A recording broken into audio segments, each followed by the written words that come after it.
I think that we also heard from a number of the provincial executives in Canada in terms of their desire to do an enhanced driver's license, and they're looking into that. Secondly was the question of how we get focused on the bad that is coming up across our borders.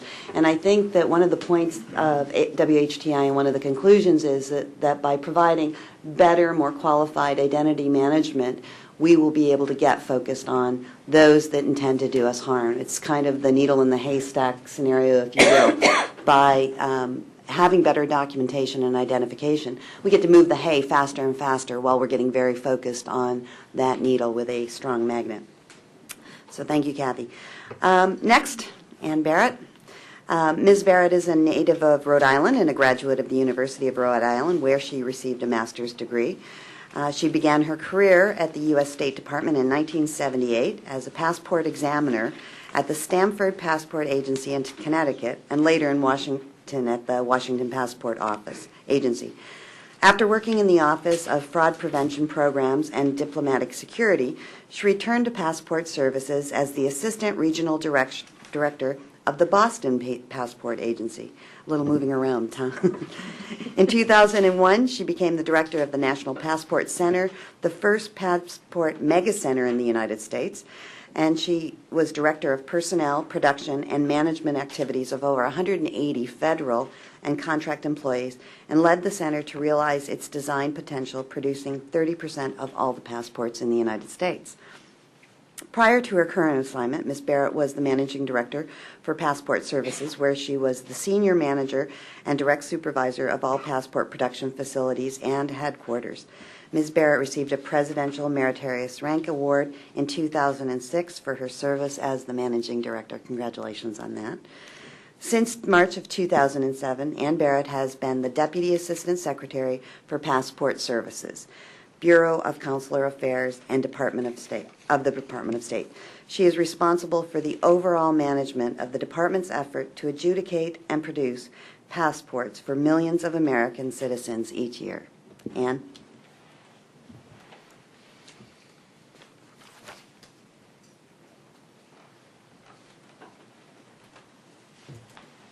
Thank you, Gail. Thank you, Michael. Distinguished authors. Thank you for having me here today. And yes, I did move around a bit. And these days in Passport Services, I might want to try to move around a bit. But we certainly are experiencing quite a rise in demand for U.S. passports, and it's a challenge. I thank the Woodrow Wilson Institute for presenting this paper and eliciting even more discussion on this issue, because the importance of our partners in both Canada and Mexico. The Western Hemisphere Travel Initiative is certainly about security, but also about facilitation, and we all, as partners in this, want to implement it in the most reasonable way possible, that we don't interrupt the flow of goods and people across the borders, but ensure the security of that commerce. We also agree wholeheartedly that the limiting of the number of documents that have to be looked at the borders is definitely a step in the right direction, and the use of technology to help do that is also appropriate in this context. We in the Department of State, basically, our major role in Western Hemisphere Travel Initiative is to adjudicate and issue U.S. passports to eligible U.S. citizens in a timely manner, and in that way we facilitate trade and tourism. Our current workload does indicate that Americans are very aware of the new document requirements under Western Hemisphere Travel Initiative and are coming into compliance with them. And has been previously noted, the second Zogby poll said that at least 87% of Americans seem to know about those requirements, and actually 76% of people agreed with those requirements. So we've made some progress, I think, in getting the word out there about what Western Hemisphere Travel Initiative does mean to people. We are receiving record number of passport applications, and we're also issuing a record number of passport applications. I think Gail mentioned earlier, we expect to issue at least 17.5 million passports this year. Last year, we issued 12.1 million passports. Last year was our highest issuance ever. This year, obviously, is going to beat that. And we're probably predicting at least a demand over 20 million for the next several years. So we certainly are experiencing a challenge in meeting that demand, and we have done a lot of things to help meet that demand. We've expanded a lot of our facilities. In the last couple of years, we've hired over 300 people. We expect to hire double that amount in the next several months to help coordinate and facilitate the efficient issuance of U.S. passports, at the same time cognizant that we're adjudicating and issuing one of the premier travel documents in the world, and it's attesting to citizenship and identity. So we have to also make sure we carefully train the people that we do hire to do this important work. We also have opened a new issuing facility just recently that will allow us to electronically transfer work around our system, that will make it a lot more efficient, and the passports will be, the issuance of the passports will be mostly in a centralized facility. So we are really trying to meet the demands of this, the requirement that people need passports, not just for Western Hemisphere Travel Initiative, but we find more and more people are also applying for passports for other purposes, including identity, proof of citizenship for employment, Medicaid benefits. So there are other uses for the passport, and we certainly are committed to meeting that demand and getting people passports in time for their travel and or whatever other purpose they intend to use the passport for. We also recognized that the traditional passport book might not be the best document for the borders, and particularly the frequent border crosses along the border communities on both the southern and border. And in response to that, we also took into account the cost. An adult passport currently costs $97. It's good for 10 years, but we thought, well, if you think about the family groups along the borders or people just going back and forth, we thought that perhaps a better document could come up. We could come up with a better document and a cheaper alternative to the passport, yet still hold to the standards of how we adjudicate a U.S. passport. And that's why we have developed a passport card that will be incorporated into the PASS system. It's designed for use at land and seaports of entry. So this will be a limited use passport, but it certainly will be adjudicated, as I said before, to the same standards as a passport. We intend to offer this to U.S. citizens. They can have a passport card, or both. We have just recently issued the request for proposal to implement the passport card, to integrate it into our current passport system, design the card. The card is, I have a lovely visual aid. It's just a mock-up of what we're thinking about for the passport card. It's a much handier size for people to use. It's obviously driver's license size. It will have embedded security features, so it can stand alone, but it will also have a chip in the card that will, I think Dr. Abelson mentioned earlier, it will only have a number pointing to a database. So there won't be any biographic data on that chip. There will be obviously on the face of the card and a photo, but the chip will only contain a number pointing to the database that will be administered at the border. So, and we'll also put it in a lovely, nice sleeve for you, which prevents skimming.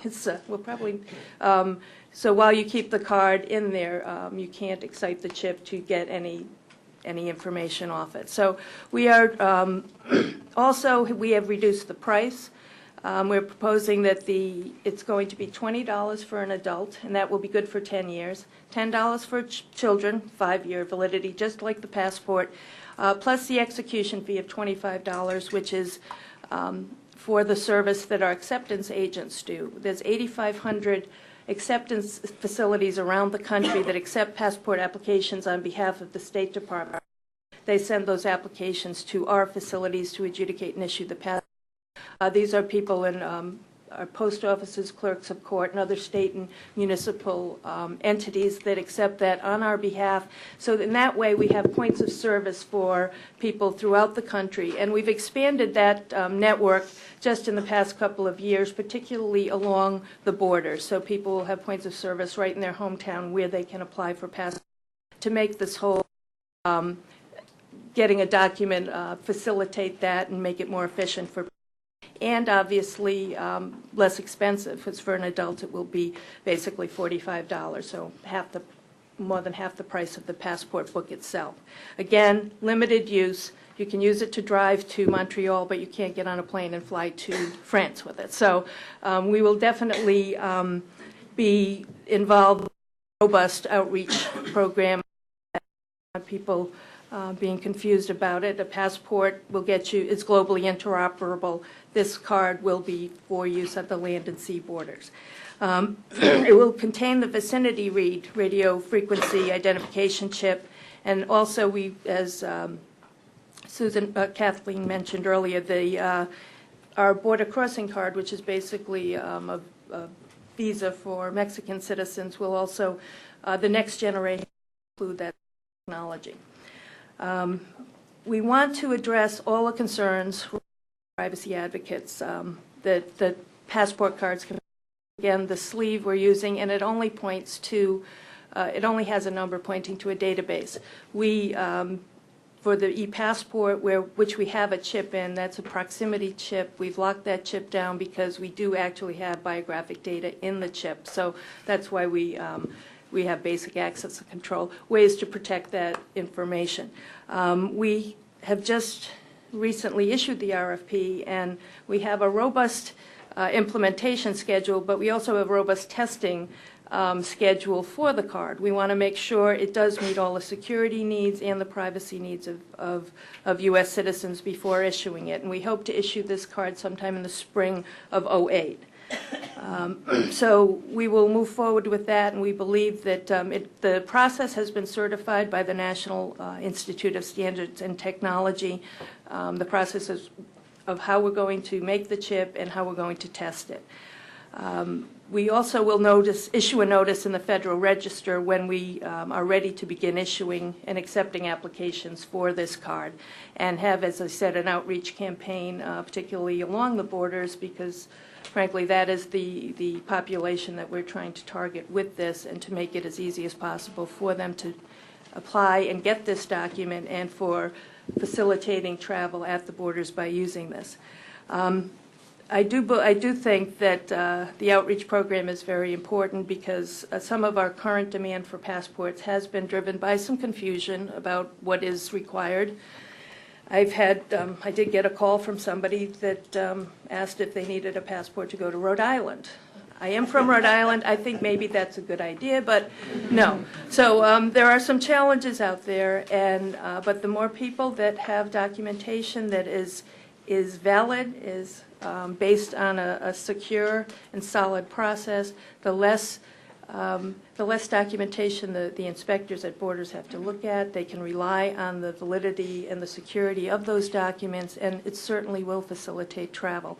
So for those reasons, we thank you for the paper. There are a lot of good things about using technology. There are obviously impacts, and I think a cultural change that really has to be taken into account. But I think we're moving forward, and hopefully the Western Hemisphere Travel Initiative will improve the security of our borders as well as facilitate travel. So I will be happy to take questions later on as well. Thank you. Thanks, Anne. A record number of passports, actually almost a 50% increase if you do the math. That's pretty incredible. I think one of the points, though, that Anne made was the question of having both security and privacy be addressed by all of the valid documents that we're going to be able to use across the border. And one of the things she said about the ability to use your passport for other needs of identity documents. I'm certainly hoping, and I'm sure many of the people out there are hoping, that this new pass card would also be a valid identity document for the kinds of uses of healthcare and whatever opportunities. So we'll be looking forward to that.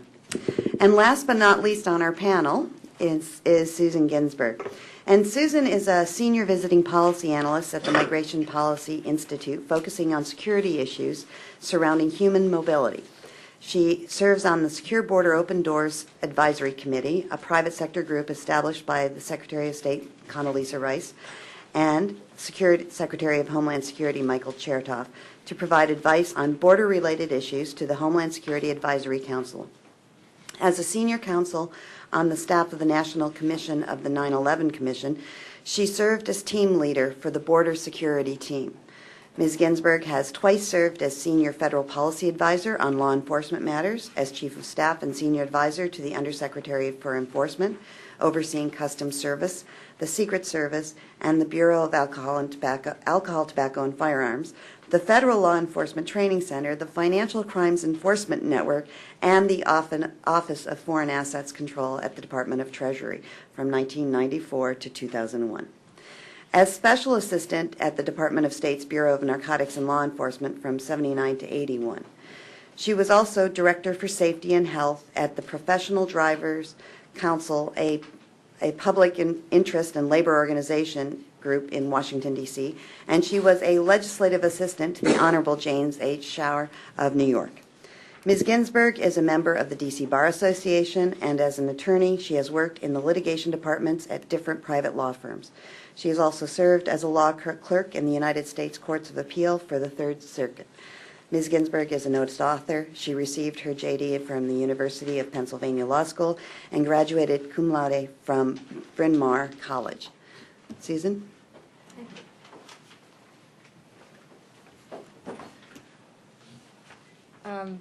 Thank you, Gail, and thank you, David, for providing a forum for an honest and substantive discussion. I have to say that when I was a lawyer, my last big case was softwood lumber on behalf of British Columbia. So it's good to be back in a room full of Canadians. It's also good to be with the Mexican colleagues. It would be hard to overstate the political drama that we are witnessing in the U.S. Congress on border issues. But as has been said, the debate sheds little light on the issues we are here discussing today. It's fitting that the paper was funded by the Fulbright Council and Accenture. Informed thinking, mutual understanding, and systems modernization and integration are the essential ingredients for moving forward on border issues. I'm going to first look back to the recommendations of the 9/11 Commission and then look forward to where I believe the debate needs to go through the lens of the very excellent paper that we're here to discuss. And of course, that still leaves to our two government officials the much tougher job of dealing with the actualities of the present. Looking back, the roots of the proposal to boost hemispheric border checks, which was named the Western Hemisphere Travel Initiative by the State Department, the roots are in the 9/11 Commission findings about al-Qaeda's movement tactics leading up to 9/11. The Commission's most fundamental finding concerning how the 9/11 hijackers were able to enter the United States was that they and their predecessors, beginning in the 1990s with the first World Trade Center terrorists, and before them, the European and Palestinian terrorists operating in the 1970s and 80s, all treated travel as a key operational sphere. They clearly understood that to do what they wanted to do, they had to be able to travel clandestinely under the radar screen of governments. Al-Qaeda, for example, devoted its own science, organization, and unlawful practice of mobility tactics for clandestine travel, for embedding themselves undetected in societies, and for moving around and gaining access to different locations.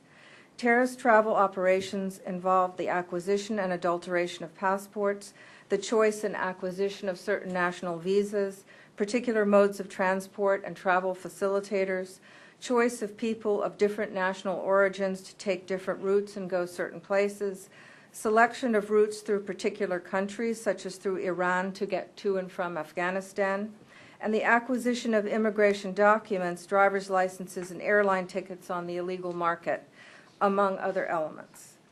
So, the Commission's most basic conclusion concerning border and immigration security corresponded to that finding, and it was that mobility itself had to become a key operational sphere for counterterrorism.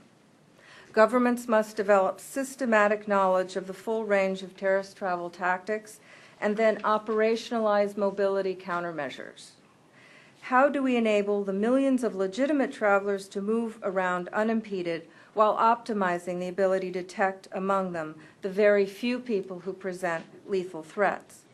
Our conclusion was that specific terrorist mobility countermeasures had to be developed and instituted.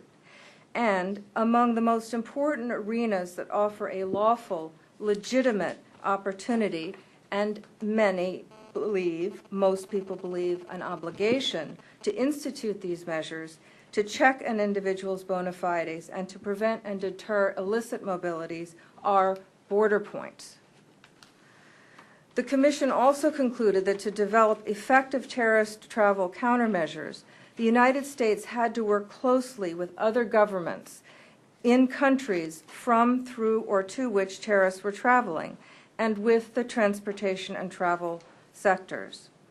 In fact, the 9/11 Commission saw enormous untapped potential in the ability of border officials, assisted by identification and information technology, to detect terrorists. It has been often discussed that 2, possibly 3 of the 9/11 hijackers could have been watch-listed by early 2000. And it has also been asserted that link analysis, information analysis based on this identification, could have disclosed 11 of the hijackers.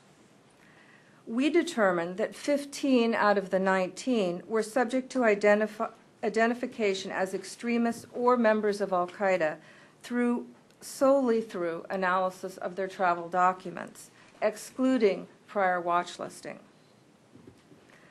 None of that analysis, or the ability to do that analysis, was in place prior to 9/11 because although our intelligence community had focused significantly during the Cold War on communications, and more recently, starting in the 1990s, on financial flows, money laundering, terrorist finance, there had been no similar discrete development of mobility as an area for analysis and intervention.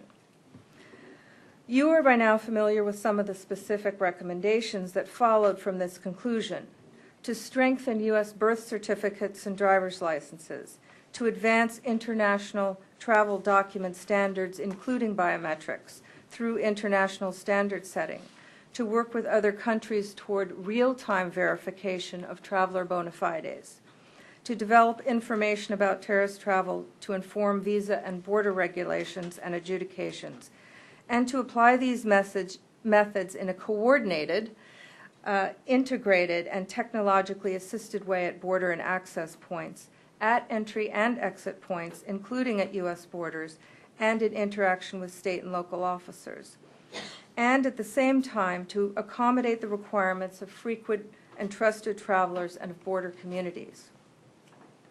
The Commission also recommended standing up a new Civil Liberties Board to guide these transformative developments, and it strongly affirmed maintaining the United States as an open and welcoming society.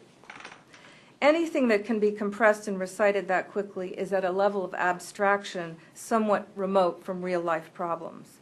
So let me turn to Professor Abelson Wood's very excellent paper and to the hemispheric situation.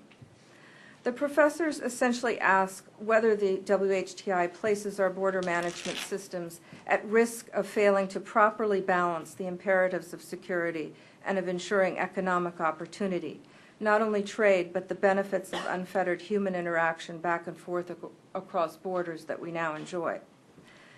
They make 4 especially critical points in my view. First, they assert that as much transparency about purpose, costs, and benefits as possible, as is reconcilable with security interests, should be the basis for instituting new border management systems on a coordinated basis. This means discussing what the threat is from mobile terrorists in general and within and through our respective countries. It will be a year this week since the Canadian government intervened in an Islamist plot to blow up government sites in Toronto and reportedly to behead the Prime Minister. Mexican authorities in Chiapas just this past weekend arrested 4 Iraqi citizens carrying forged passports. It hasn't been reported whether they are war refugees or something else. It means being clear about the differences among the 3 countries in the legal and actual ability to gain legal and illegal entry, and therefore what is expected to be gained by having checks at the shared borders. Articulating this equation enables us to inquire whether there are less expensive, acceptable ways to get to the same results, and if not, how best to implement the changes. They also emphasize that privacy standards and protocols for using information in cooperative efforts have to be jointly developed, and this is clearly an area of major problems right now.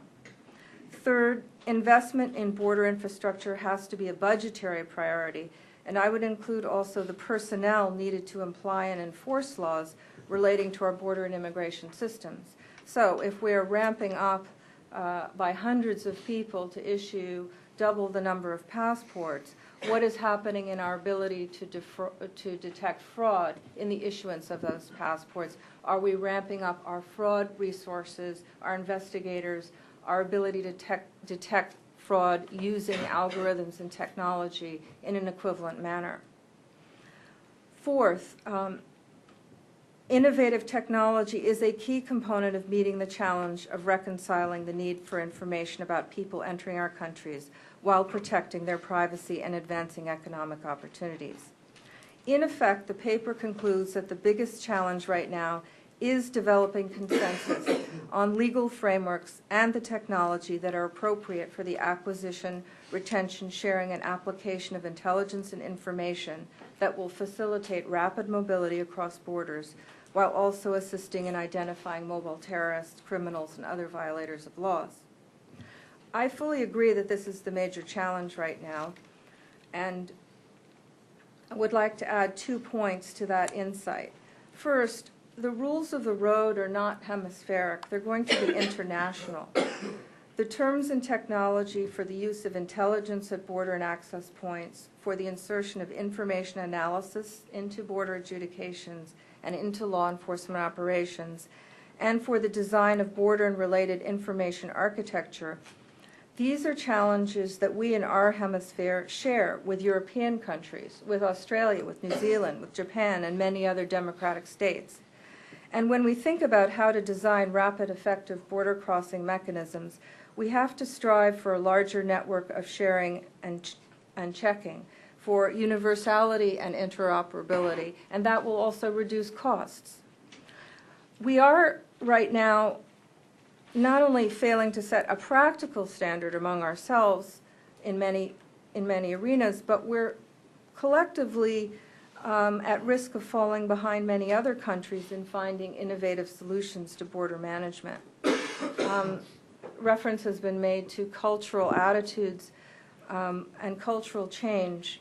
We are not having the public debate we need about biometrics. The United States has begun issuing 10-year passports with a contactless chip containing a digital photograph. The EU has mandated 2 fingerprints in EU member state passports by June 2009. I would like to ask this group, what do we believe would be the results of a controlled study of how fast and accurately border inspectors are able to match faces to photographs versus fingerprints to digital images of fingerprints? The lack of joint protocols for the use of fingerprints is the key obstacle standing between Canada, the U.S., and an efficient pre-clearance system. Meanwhile, as of a year ago, Brunei, China, Indonesia, Mexico, Singapore, and Thailand, in addition to the EU member states, were planning to or already having discussions about introducing fingerprints into e-passports. Breeder and travel document standards and controls have yet to really be modernized. How good are our birth certificates? They're going to be used for some border crossing purposes, or right now to obtain passports and driver's licenses.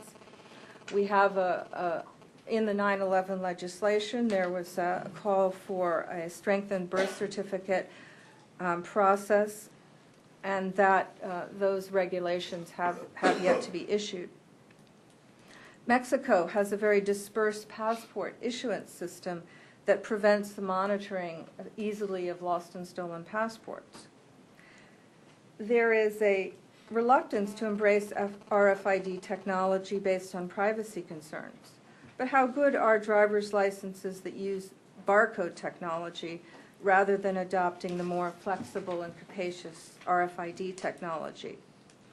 When we're talking about relying on driver's licenses for border crossing, are they going to be associated with a watch list check?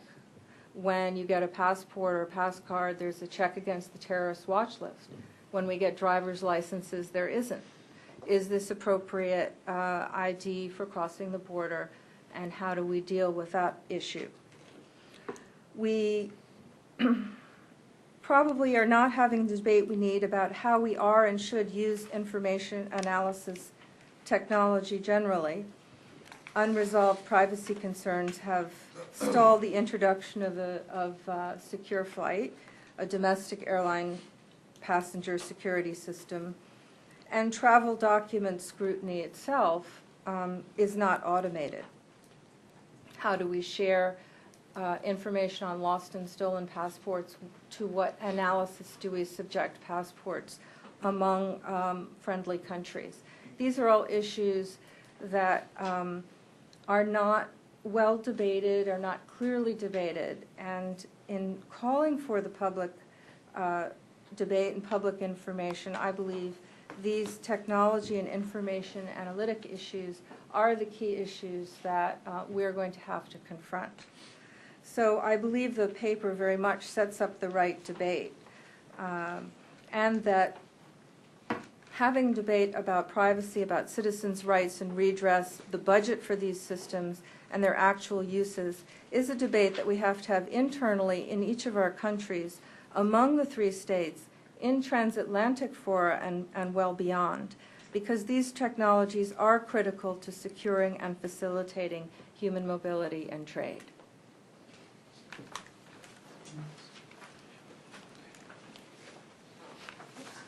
Sorry, Michael. Bang my leg. Thank you, Susan. Thank you for all the details on the 9/11 Commission. I think some of you have probably had the opportunity to read that very thick book. I think the one point that I really enjoyed about your discussion is the fact that the rules of the road, if you will, are broader than the Western Hemisphere.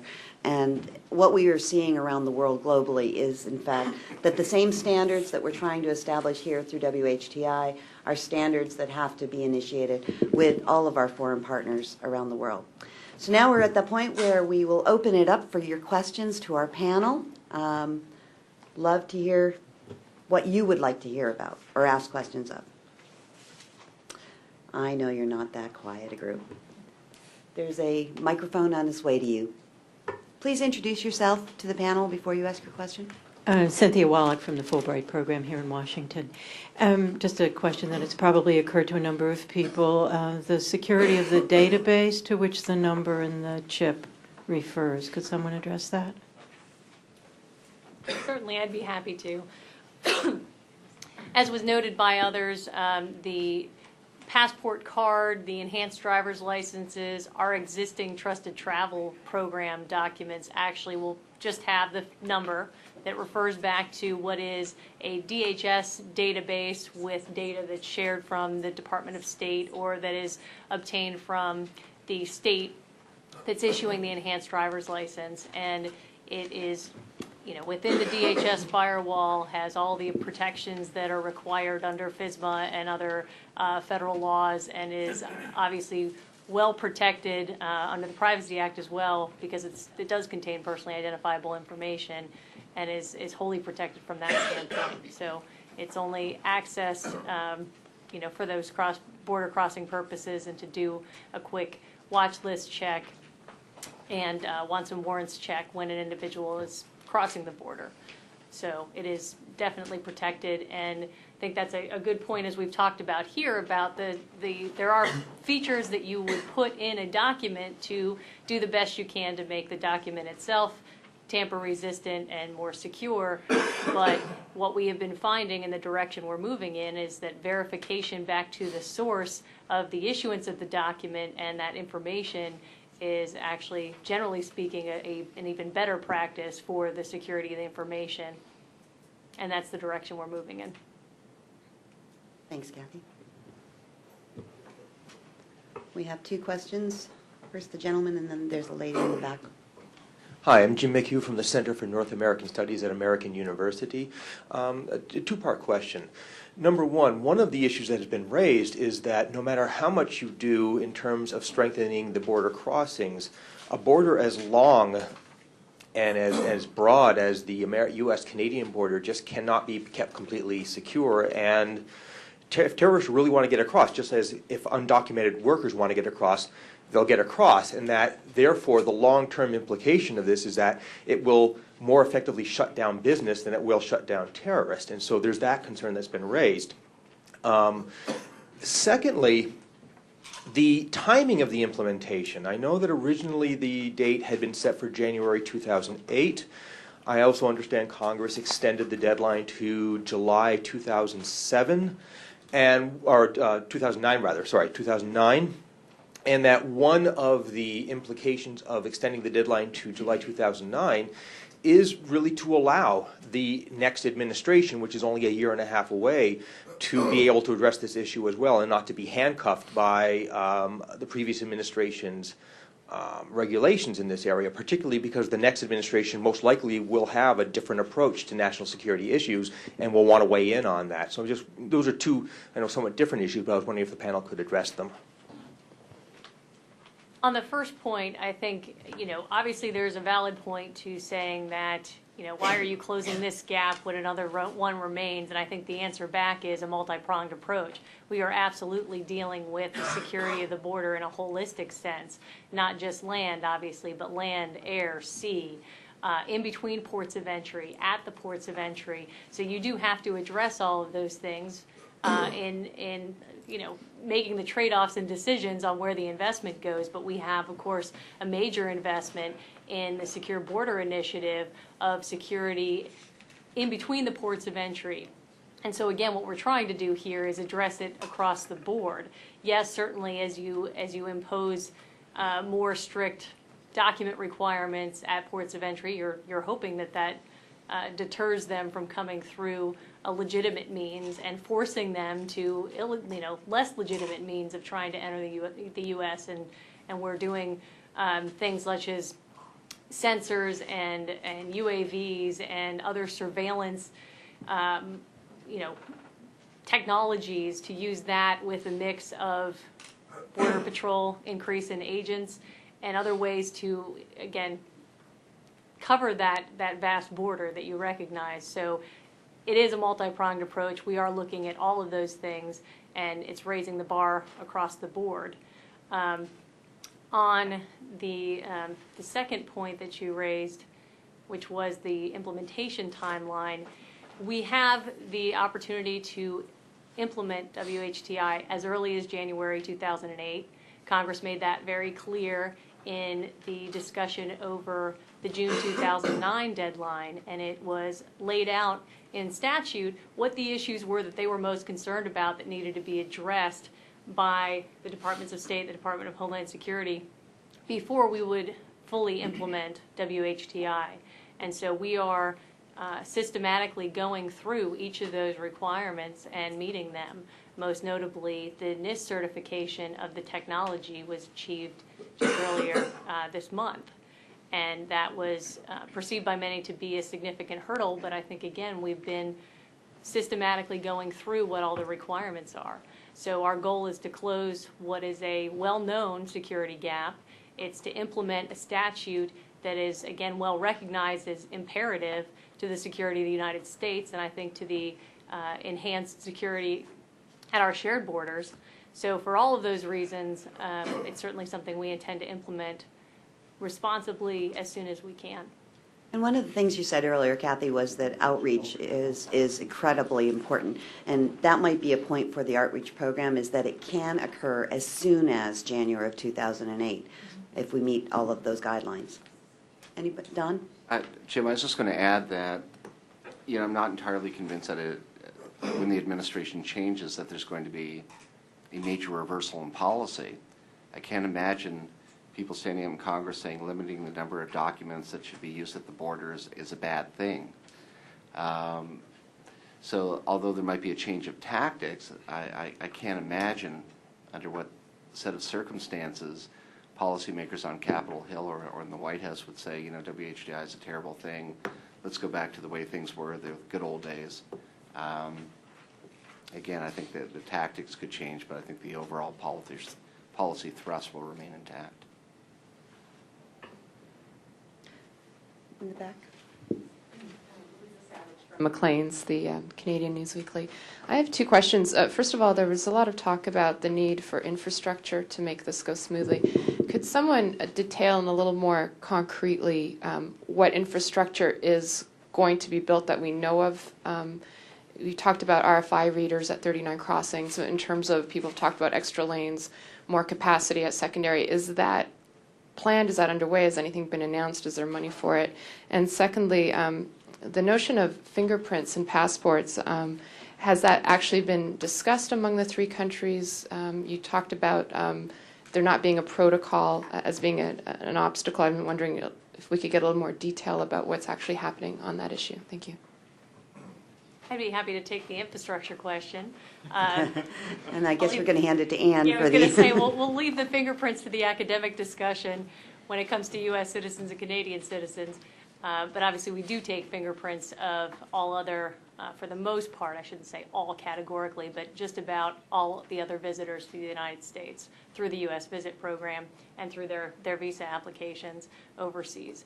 But on infrastructure investments, we obviously do have limitations here. There have been multiple studies, transnational studies, and views of the border infrastructure issue as it is. So I would say that is not attached to WHTI. That is a separate, ongoing, continuing effort that involves U.S. government, Canadian government on the northern border, U.S. and Mexican governments on the southern border, and not just DHS, but all of the agencies that have a presence at the border or who own the border infrastructure, which for the most part, that is the General Services Administration within the U.S. government. So that is an ongoing discussion constantly. I would not. I would say it's of interest, but it's certainly a recognized constraint in terms of new lanes and all of those kinds of things. So that is very much a separate discussion from WHTI.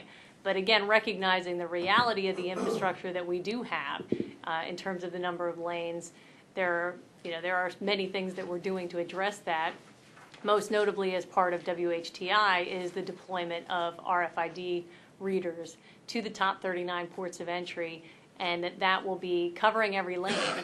Again, our desire here is to be as efficient as possible with the flow of the traffic, and that gives us flexibility. If you're going to dig trenches for power to readers to some lanes, doing it for all the lanes is actually just about as easy. So that is that's what we're undertaking, and we're going to have a procurement action out very soon on that point to start the planning effort that will be primarily implemented with our FY08 request for funding. But we do expect, again, that will be facilitating technology at the border crossings. Any other thoughts on the... In terms of fingerprints in passports, we really haven't had that conversation with the American people. And we have not really incorporated that in our discussions. In terms of the e-passports, which I know the Canadians are issuing and most of the EU countries, the biometric that was chosen was the face, because passports do have to be globally interoperable. And every passport does have a photo in it, and the development of facial recognition technology has truly advanced and is very accurate for the verification of people's identity. So That was the biometric chosen through ICAO, an international civil aviation organization, and it's based on international standard organization based in Montreal. And truly, the interoperability and it brings into the picture the whole data share of information among ourselves within the U.S. government, among our partners in Canada and Mexico, and our other partners around the world. As I said, the e-passport does have to be globally interoperable. The passport card is going to a database administered by Homeland Security. So we're basically getting the identity and citizenship and that verification, one-to-one verification of U.S. citizens through the use of the card. But we have not really had any in-depth discussions with our partners in Canada or Mexico about incorporating fingerprints into this process.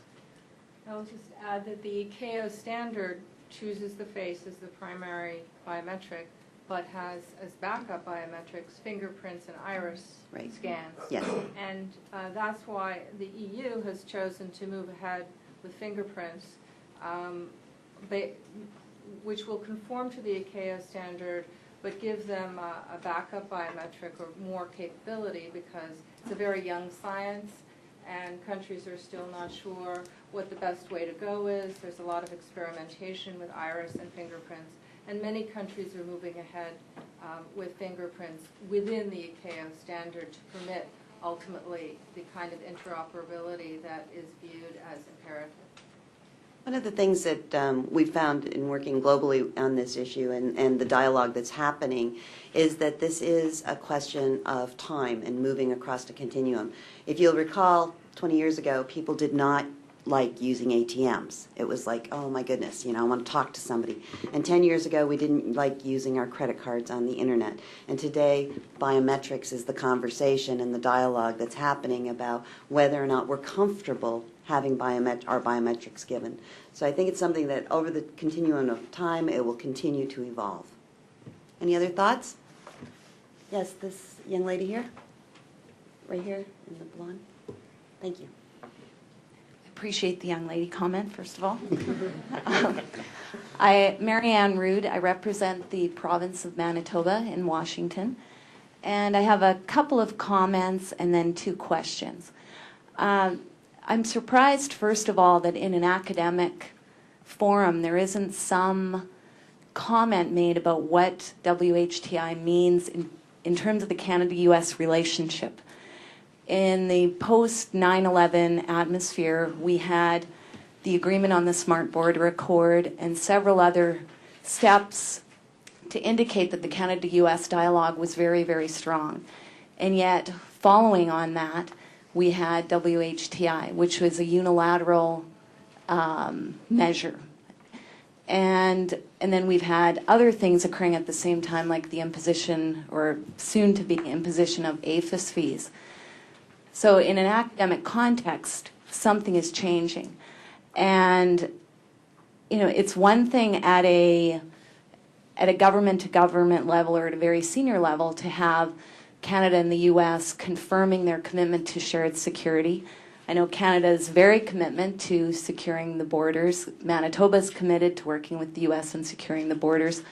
But there's something else going on. And how do you deal with that intangible at a grassroots level? Like, what message is being sent to the person that lives on the border and is used to a very particular and unique way of life between Canada and the U.S.?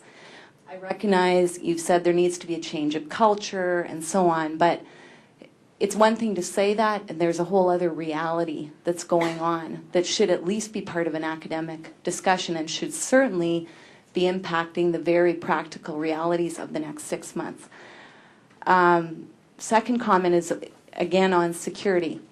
There's been a lot of mention about the 9/11 Commission recommendations, one of which was removing the Western Hemisphere exemption. Another key recommendation was to expand existing trusted traveler programs, such as Nexus and FAST. There's been a little bit of discussion about that, but the reality is that I believe it's 6 years into the program now, and Nexus enrollment is still at only 100,000, maybe slightly over. Not enough is being done to promote that program, to expand it. There are huge swaths of the border for which an entire provincial population, Manitoba being one, there's no reason to apply for a Nexus of card, nor is there a facility for them to apply for a Nexus card, nor is there a border crossing where they could use it. So if we're going to move forward in this perfecting the needle in the haystack, really dramatic things need to be done on the Nexus program in particular. Third comment deals with, to borrow Ms. Ginsburg's phrase, the actualities of the present. There's so much public confusion going on, and I think everyone is bracing that something will happen in early 2008. Nobody knows exactly what. Nobody knows exactly where. Nobody knows if there will actually be alternatives. Nobody knows if there will actually be a phasing in, if there will be flexibility. It's this confusion that's causing the pandemonium at the passport offices across both countries. So that's what's really happening at the grassroots level. And then a further complication in that is the lack of clarity about which document standards alternative documents would be developed on. And that leads me to one of the questions. In terms of the Washington pilot, Ms. Kraninger mentioned that the driver's licenses are being developed to real ID standards, and yet the conversations in Canada are that enhanced driver's licenses should be developed to comply with the standards of the Security and Prosperity Partnership, Directives 113. So we've got 6 months until a supposed implementation, and there's still a lack of clarity. And this is one of the key things that should be noted in an academic exercise as well as a practical exercise. Which document standards are we working towards? And this incredible debate that's now unfolding about real ID and threatening motions in Congress that maybe they'll throw it completely out. All of that wreaks tremendous havoc on the ability of states and provinces to move forward to develop a legitimate alternative. So I'm wondering if you have some comments on that. Final question, if in terms of economic impact, you've mentioned that there should be a commitment at all levels to do this, and again, my question is probably directed at Ms. Kraninger. I'm wondering if there is an update on the status of the economic impact analysis that is required under Executive Order 12866. We've frequently been told that was going to be done, and I'm wondering if there's some status report on that. Thank you, and sorry. You gave us a lot to think about. I think just to your overall point about what is happening at the grassroots level, I think it's a critical point, and we recognize that. There is,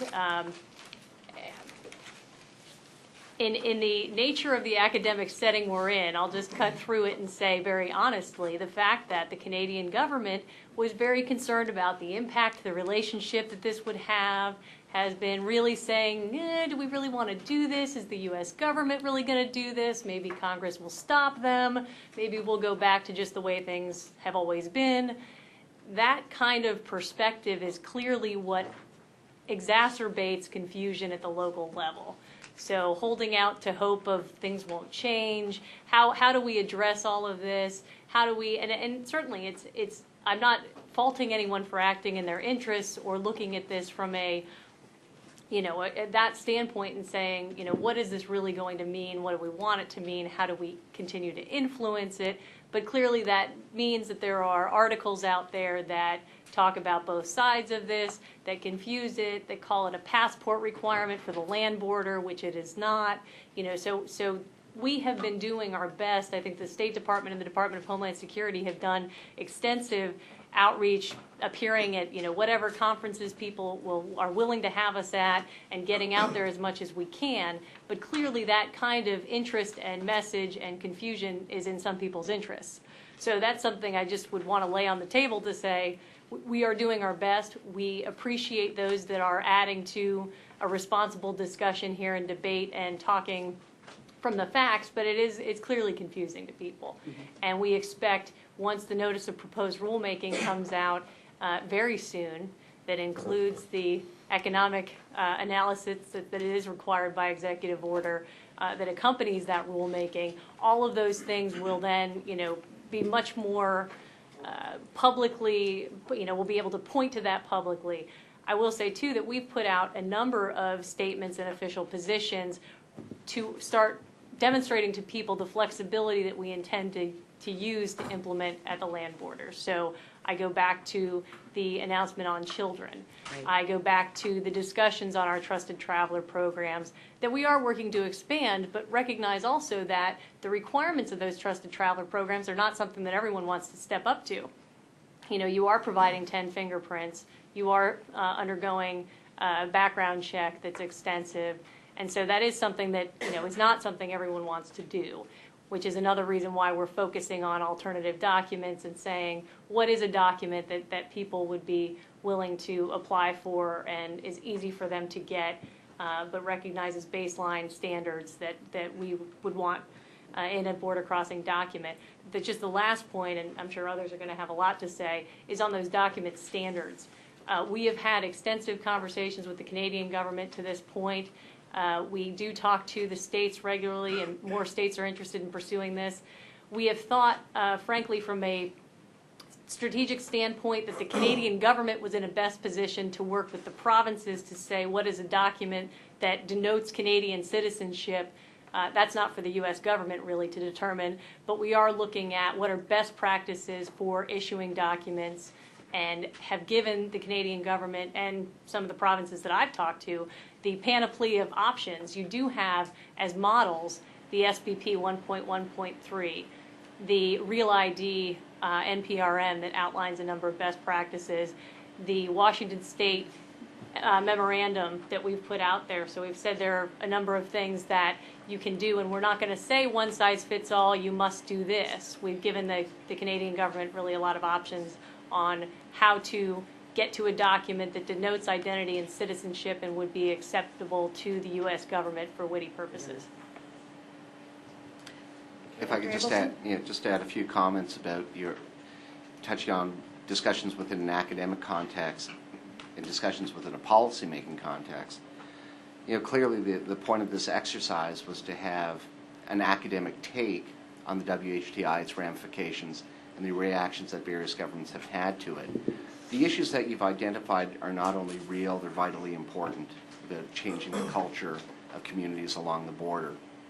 And when you have a chance to go through the report that I suspect will be handed out when you leave the room, you will see that Duncan and I have referred to that, have referred to issues such as native reserves that are straddling the border and what impact the WHTI could have on those communities.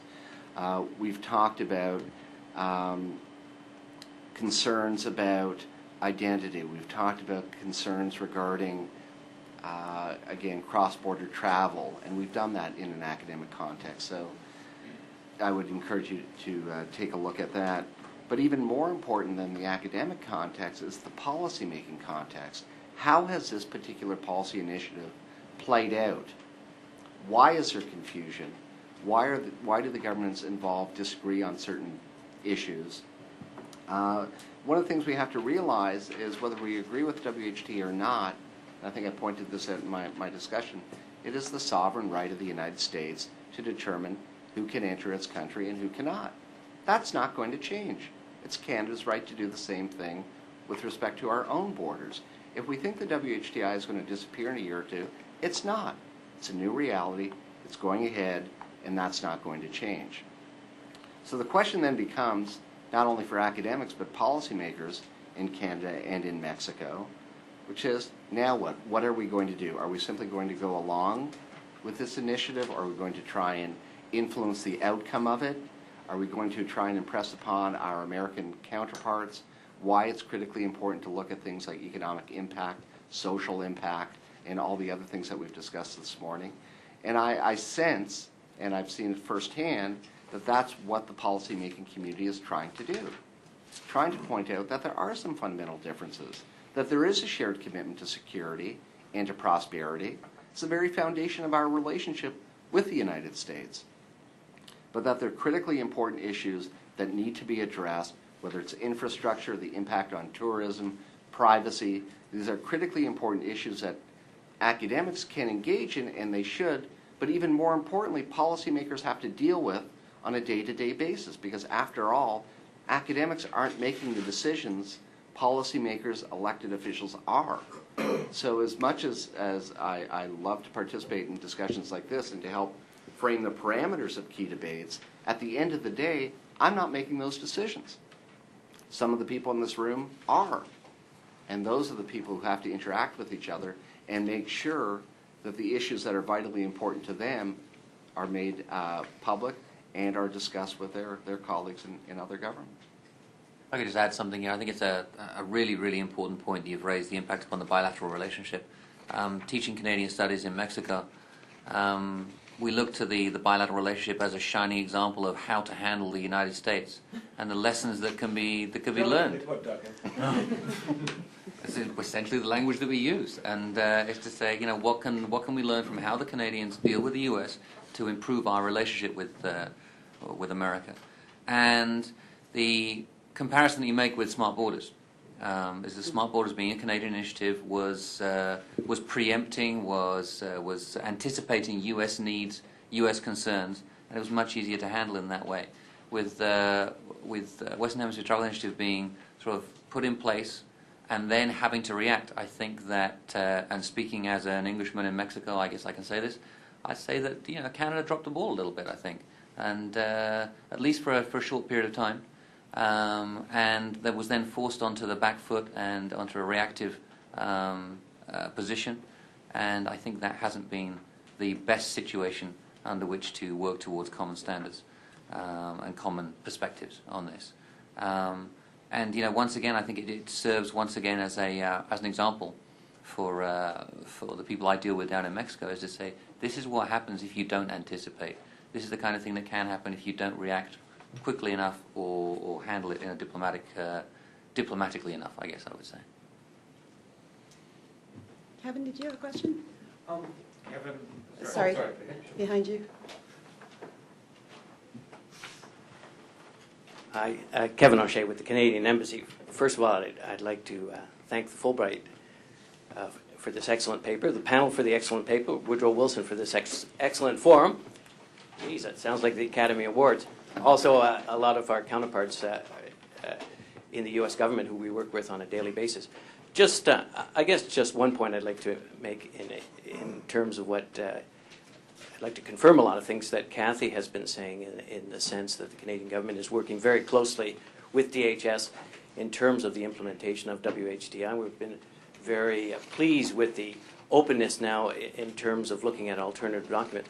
But I'd just like to correct if there is a misconception in the room that the Canadian government tried to sow confusion about WHTI. I think the point has always been, the Canadian government has always been very clear in terms of WHTI.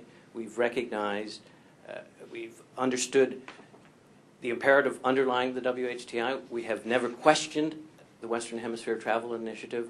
And indeed, in terms of all our public statements, both in Canada and the United States, we've just raised a number of the issues that have been raised here. Our primary concern has been the implementation of it, how the implementation would go forward. And as I said, we're working very closely now, and we're pleased with recent discussions on that. But we have never opposed WHTI. We have never have sought to cause confusion about it, and if anything, our statements reflect a lot of the concerns that have been stated in Congress. Thanks, Kevin.